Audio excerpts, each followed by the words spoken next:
Hello student, ऐसे परिवार में आपका स्वागत है। आज अपन लेक्चर 2 करने जा रहे हैं। फर्स्ट लेक्चर में अपन ने बहुत सारी चीज़ें देखी थी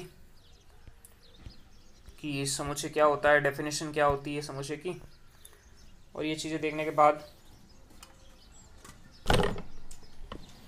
समुच्चय होता क्या है ये देखा था। वस्तुओं का सुपरप्रकाशीय संग्रह होता है। फिर अपन ने देखा था कि जो समुच्चय को लिखते हैं वो कैपिटल लेटर से लिखते हैं और जो अवयवों को लिखते हैं वो छोटी वर्णमाला के इससे लिखते हैं। ठीक है। उसके बाद में हमने देखा था कि क्रम कुछ लिखने में मायने नहीं रखता, क्रम मायने नहीं रखता और समान अवयवों को दो बार रिपीट नहीं कर सकते। स्कूल वाला एग्जाम्पल देखा था। ठीक है। फिर रोस्टर फॉर्मेट और समुच्चय निर्माण फॉर्मेट का लिखा था। समुच्चय निर्माण फॉर्मेट में अपन ने क्या बोला था कि भाई एक पर्टिकुलर रूल होता है, उसको सभी अवयव फॉलो करते हैं और उसके अकॉर्डिंग ये लिखा जाता है। रोस्टर में क्या लिखा था कि डायरेक्टली अवयवों को लिख दिया जाता है। तो ये एग्जाम्पल भी देखा था। अब आते हैं अपन प्रश्नमाला 1.1 पे। ठीक है। प्रश्नमाला 1 में से कौन से समुच्चय है, उत्तर का औचित्य बताइए। देखो, जे अक्षर से प्रारंभ होने वाले वर्ष के सभी महीनों का संग्रह। इसमें से कुछ लिमिटेड महीने आएंगे, जैसे जनवरी आएगा, फरवरी मार्च अप्रैल, जनवरी फरवरी मार्च अप्रैल मई जून, जून आएगा, फिर जुलाई आएगा, फिर अगस्त सितंबर अक्टूबर नवंबर दिसंबर, मीन्स ये जो तीनों का आएगा। ठीक है, जून और जुलाई। ठीक है, ये मतलब ये आएंगे तीनों, तो इसका मतलब ये आपका समुच्चय है। फिर भारत के सबसे 10 प्रतिभाशाली लेखकों का संग्रह। ये डिपेंड करता है कि किस कोई कौन सा बोल सकता है, कोई कौन सा बोल सकता है, अपनी अपनी पसंद का लेखक बोलेंगे, समझे ना, जिसको जिस पे इंटरेस्ट रहेगा। ये समुच्चय नहीं होगा। विश्व के सर्वश्रेष्ठ 11 बल्लेबाजों का संग्रह। ये भी अपनी अपनी पसंद के अनुसार जिसको जो पसंद आता है वो कहेगा। ठीक है। आपकी कक्षा के सभी बालकों का संग्रह। आपकी क्लास में जितने भी, यदि 100 स्टूडेंट है तो आप किसी को भी आपके स्कूल में पूछोगे तो वो 100 ही बताएगा। इसका मतलब ये भी सही है। 100 से कम सभी प्राकृत संख्याओं का संग्रह, ये भी समुच्चय होगा। लेखक प्रेमचंद द्वारा लिखी गई उपन्यासों का संग्रह, ये भी समुच्चय होगा, क्योंकि फिक्स उपन्यास है और कोई भी बता सकता है। सभी सम पूर्णांकों का संग्रह, ये भी एक समुच्चय होगा। इस अध्याय में आने वाले प्रश्नों का संग्रह। हाँ, इस अध्याय में जितने भी प्रश्न है वो सभी प्रश्नों को इकट्ठा कर दिया जाए तो ये भी संग्रह होगा। अब इसमें किसी को कंफ्यूजन हो सकता है कि इसमें कोई भी क्वेश्चन बन सकते हैं। नहीं, जितने एनसीईआरटी में क्वेश्चन दे रखे हैं उन क्वेश्चनों का संग्रह ही ये पूछ रहा है, तो इसका मतलब ये भी आपका होगा। विश्व के सबसे खतरनाक जानवरों का संग्रह। अब खतरनाक जानवर कौन कौन से हैं, ये अपने अपने पर्सपेक्टिव से अलग अलग हो सकते हैं। कुछ जानवर ऐसे भी हो सकते हैं कि जो किसी ने देखे नहीं हो और किसी ने देखे हो, उसके अकॉर्डिंग वो अलग अलग भी कह सकते हैं। इसका मतलब ये भी नहीं होगा। तो सेकेंड, थर्ड और 9th वन ये नहीं होंगे और बाकी वाले सब आपके आंसर होंगे। ठीक है। अब आते हैं कि मान लीजिए ए है वो जो ये पर्टिकुलर सेट दे रखा है, समुच्चय दे रखा है, और रिक्त स्थानों में आपको एप्सिलॉन और एप्सिलॉन नॉट भरना है। ठीक है। तो 5 है वो जो इस समुच्चय का हिस्सा है। यस, ये 5 है, तो इसका मतलब 5 बिलोंग्स टू ए, एप्सिलॉन लगेगा। 8 नहीं है तो नॉट बिलोंग्स टू लिखना पड़ेगा। 0 भी नहीं है, नॉट बिलोंग्स टू लिखना पड़ेगा। 10 है क्या, 10 नॉट बिलोंग्स टू लिखना पड़ेगा। 2 है क्या, यस 2 ये रहा, तो 2 बिलोंग्स टू लिखना पड़ेगा। 4 है क्या, यस 4 ये रहा, तो 4 बिलोंग्स टू लिखना पड़ेगा। ठीक है। इस हिसाब से आपको संबंधित है, संबंधित नहीं है, ये आपको लिखना पड़ेगा।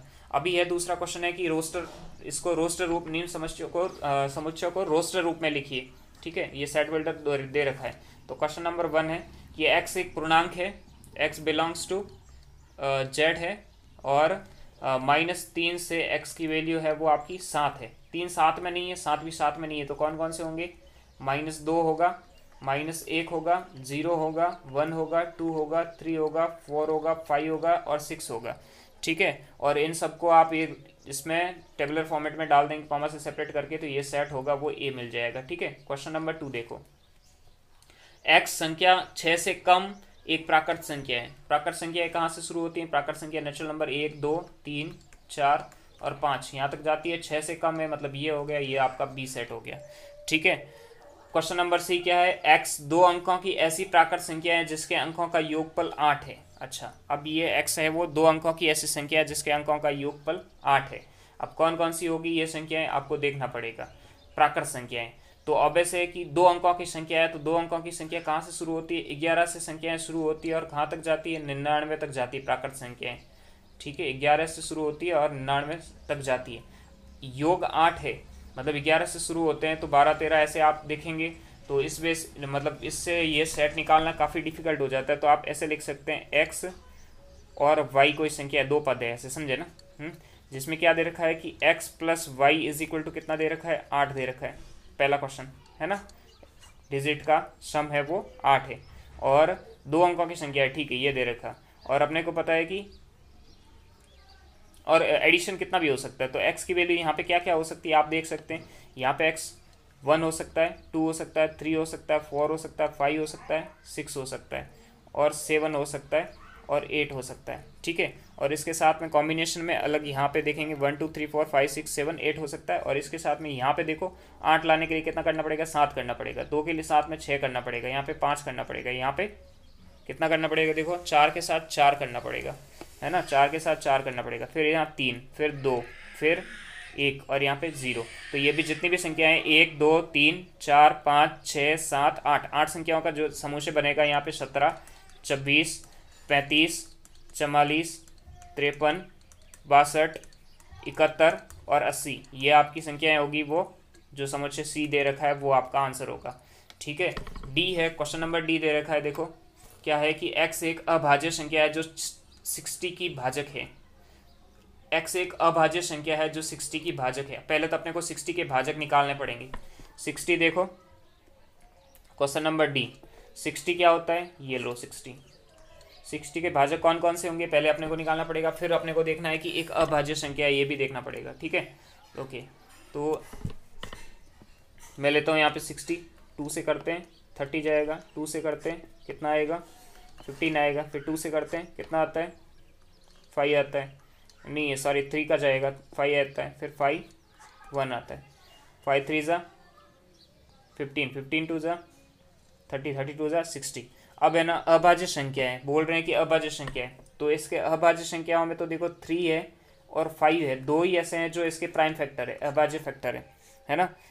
और अच्छा यहाँ पे सबसे भूलने वाली बात है कि 2 एक अभाज्य संख्या है, ये बहुत इंपॉर्टेंट है। 2 एक सम अभाज्य संख्या है और केवल एक ही ऐसी सम अभाज्य संख्या है। इसका मतलब ये डी क्वेश्चन आपके इंपॉर्टेंट बन जाता है, ये बच्चे पॉइंट भूल जाते हैं। मैं फिर से बता रहा हूँ कि 2 है वो सबसे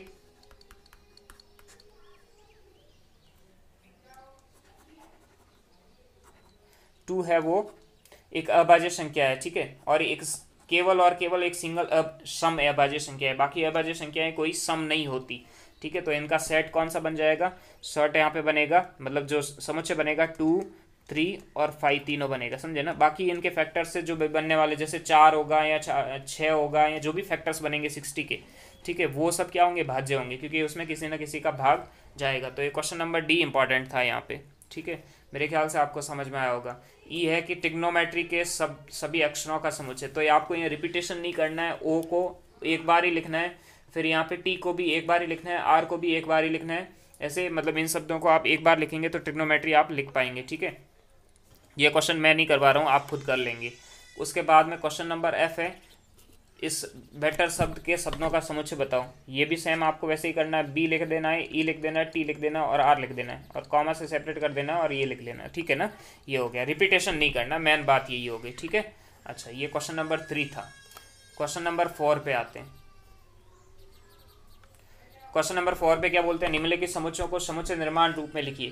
पहला क्या है, 3 है, 6 है, 9 है और 12 है, ठीक है। 3 है, 6 है और 9 है और 12 है। आप देख रहे हैं कि पहला वाला 3 है, फिर 3 इंटू 2 है, फिर 3 इंटू 3 है ना।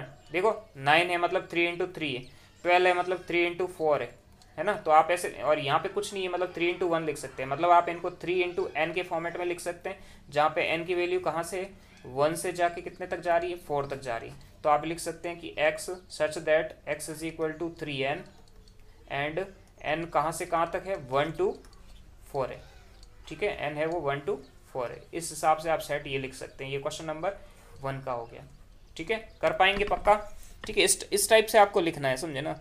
ओके, और यहाँ पे एक एच लिखा है कि n नेचुरल नंबर लिखना जरूरी है, समझे ना। n की वैल्यू नेचुरल नंबर है, तभी पता चलेगा कि इसके बीच बीच में से कौन सी सेलेक्ट करनी है, समझे ना। ये बहुत इंपॉर्टेंट चीज़ है, ठीक है। और अब हिंदी में लिखना चाहे तो ऐसे भी लिख सकते हैं कि n x is equal to 3n, जहाँ ये सॉरी यहाँ कॉमा और यहाँ पे ये सेमी कॉलन लग गई है, x is equal to 3n, जहाँ x प्राकृत संख्या है तथा 1 से n 4 तक है, ठीक है। इस हिसाब से आप ये लिख सकते हैं, ठीक है।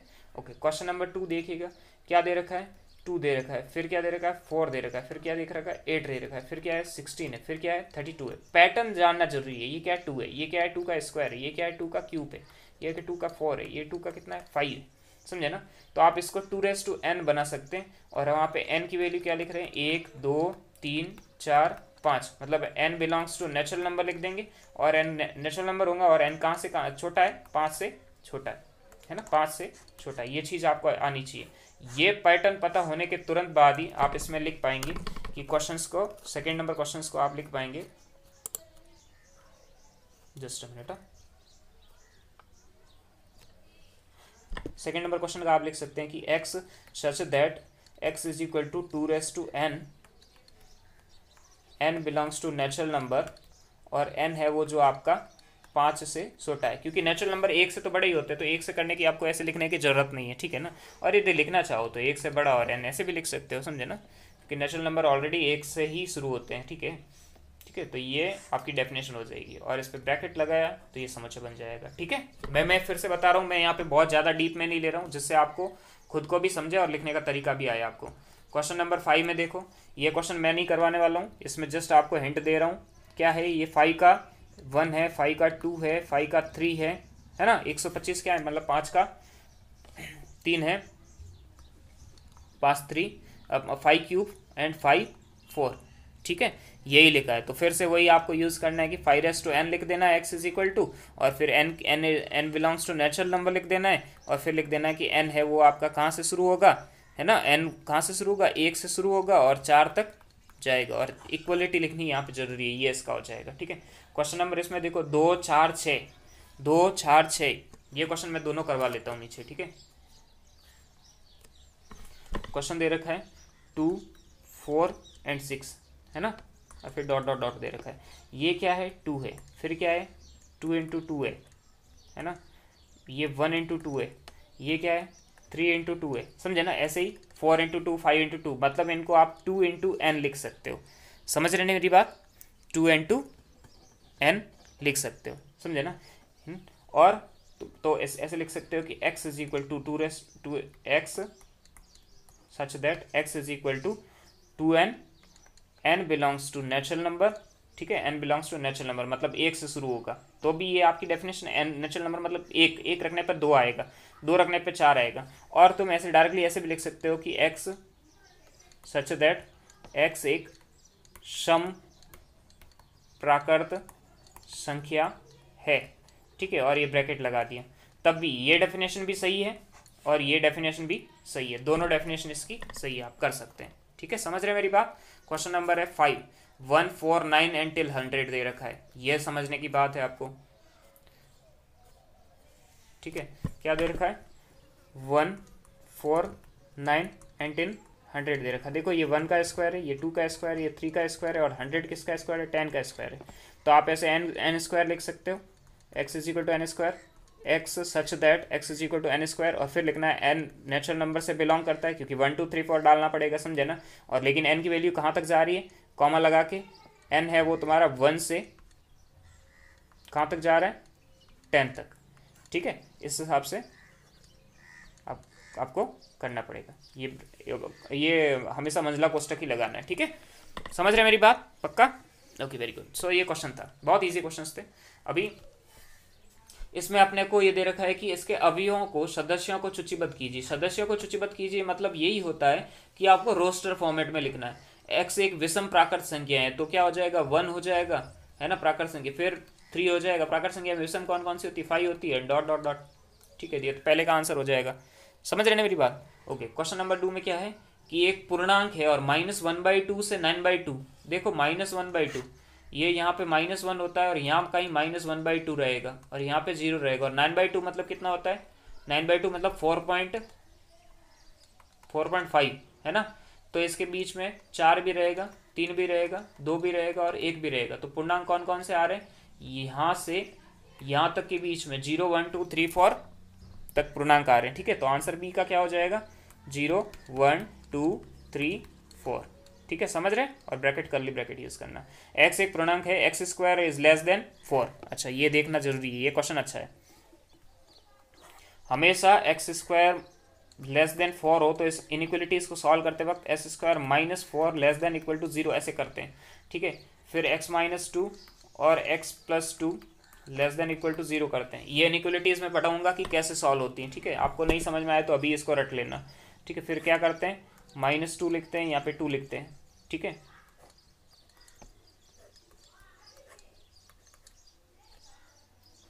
ठीक है, ये ऐसे, ठीक है। इससे ये मतलब ये यहाँ पे नेगेटिव रहेगा, ठीक है। तो x की वैल्यू आपकी यहाँ से आप बोल सकते हैं कि x की वैल्यू मतलब इस x की वैल्यू आपकी -2 to 2 होनी चाहिए, ठीक है। ये श्योर है, इक्वलिटी दे रखी है, मतलब -2 to 2 होनी चाहिए x, तभी ये नेगेटिव रहेगा। मतलब नेगेटिव मतलब 0 से नीचे रहेगा। ये कैसे आता है मैं बताऊंगा बाद में, आप इसमें आप नहीं सीख सकते, ठीक है, ओके। तो उसके बाद में एक पूर्णांक है और पूर्णांक की वैल्यू है, तो मतलब यहाँ से यहाँ तक पूर्णांक कौन कौन से, -2 to 2 तक, -2 भी पूर्णांक है, -1 भी पूर्णांक है, 0 भी है, 1 भी है और 2 भी है, ये सब इंक्लूडिंग है। तो ये आंसर होगा, तो आपका आंसर हो जाएगा, ठीक है। क्वेश्चन नंबर डी देखो, क्वेश्चन नंबर डी क्या बोल रखा है, एक्स लोयल शब्द का एक अक्षर है, तो कौन कौन से होंगे, लोयल पूरे शब्द के अक्षर हो जाएंगे, क्या क्या हो जाएगा, एल हो जाएगा, ओ हो जाएगा, सबको कॉमा से सेपरेट कर दो, वाई हो जाएगा, ए हो जाएगा, और वापस एल आएगा क्या, नहीं, रिपीटेशन अलाउ नहीं है, तो ये चारों अक्षर को ही लिखना पड़ेगा, ठीक है, ओके। फिर क्या है, एक्स अंग्रेजी वर्णा का एक व्यंजन है जो के से पहले आता है। के से पहले व्यंजन कौन कौन से आते हैं, स्वर नहीं लिखना है आपको, व्यंजन लिखना है, ठीक है। तो के से पहले आता है। अच्छा, ई वाला एक्स, ई वाला कर लो, एक्स वर्ष का एक ऐसा महीना है जिसमें 31 दिन नहीं आते। अच्छा, कौन कौन से नहीं आते, फरवरी, अप्रैल, जून, सितंबर और नवंबर आप लिख देंगे तो वो आंसर हो जाएगा, ठीक है। एक्स एक अंग्रेजी वर्णमाला का एक व्यंजन है जो के से पहले आता है। कौन कौन से के से पहले आता है, ए व्यंजन है क्या, नहीं, स्वर है। फिर बी, फिर सी, फिर डी, फिर ई आ जाएगा, ई होता है क्या, नहीं, ई तो स्वर हो जाता है। फिर एफ, फिर जी, फिर एच, है ना, फिर आई नहीं होगा, फिर जे, ठीक है, और फिर के आएगा तो उससे पहले पहले ये वाले हो जाएंगे, तो इसका आंसर ये हो जाएगा। बहुत इजी जी क्वेश्चन है, आराम से आप कर पाएंगे, ठीक है, ओके। सो ये क्वेश्चन नंबर 5 था। अभी ये क्वेश्चन नंबर 6 है, वो है कि बाई और रोस्टर फॉर्मेट दे रखे हैं, ये वाले रोस्टर फॉर्मेट है ना, ये रोस्टर फॉर्मेट है, और इस साइड के क्या है, समुच्चय निर्माण रूप है, ठीक है, दोनों को मिलाना है। तो एक्स एक अभाज्य संख्या और 6 की भाजक है। भाजक निकालने के लिए आपको, फैक्टर निकालने के लिए हमेशा इसके गुणनखंड करने पड़ेंगे। क्या होता है, 2 से जाएगा 3 टाइम्स, 3 से जाएगा 1 टाइम, मतलब एक तो हमेशा गुणनखंड 1 हर एक का होता है, फिर 2 हो गया, फिर 3 हो गया, और फिर 3 और 2 का 6 खुद हो गया। तो ये इसके इतने मल्टीपल होते हैं, भाजक होते हैं 6 के। इसमें से अभाज्य संख्या है, एक्स एक अभाज्य संख्या दे रखी है ना, एक्स एक अभाज्य संख्या दे रखी है, तो अभाज्य कौन कौन सी होगी, 2 और 3 होगी, ठीक है, 2 और 3 होगी। तो इसके लिए आंसर क्या होगा, इसके लिए आंसर ये हो जाएगा, ठीक है। फिर क्वेश्चन क्या दे रखा है कि एक्स एक सम संख्या है, एक्स संख्या 10 से कम एक विषम प्राकृत संख्या है। 10 से कम विषम प्राकृत संख्याएं कौन कौन सी होती है, ये रही। तो इसके लिए क्या हो जाएगा, ये वाला है, मैथमेटिक्स शब्द का एक अक्षर है, तो इसके लिए आप डायरेक्टली ये कर लेंगे। पीछे बचा एक्स एक प्राकृत संख्या है जो 6 की भाजक है। 6 की भाजक अभी अपन ने निकाले थे, यही होते हैं, और प्राकृत संख्या है मतलब ये सब कुछ आएंगे, तो ये सब इसके अंदर आ जाएंगे, ठीक है, सी के लिए। तो ये था आपका प्रश्नमाला, बहुत ईजी है, बहुत आराम से कर सकते हैं आप, ठीक है। और मेरे ख्याल से बहुत इजी, मतलब बहुत इजी था, इसमें से कुछ ज़्यादा ऐसे याद करने लायक और रटने लायक या फिर बहुत ज़्यादा दिमाग लगाने लायक कुछ था नहीं, ठीक है। थैंक यू सो मच, मिलते हैं नेक्स्ट लेक्चर के साथ, और इससे आगे वाले लेक्चर में अपन टाइप्स ऑफ सेट्स वगैरह ये सब चीज़ें पढ़ेंगे, ठीक है।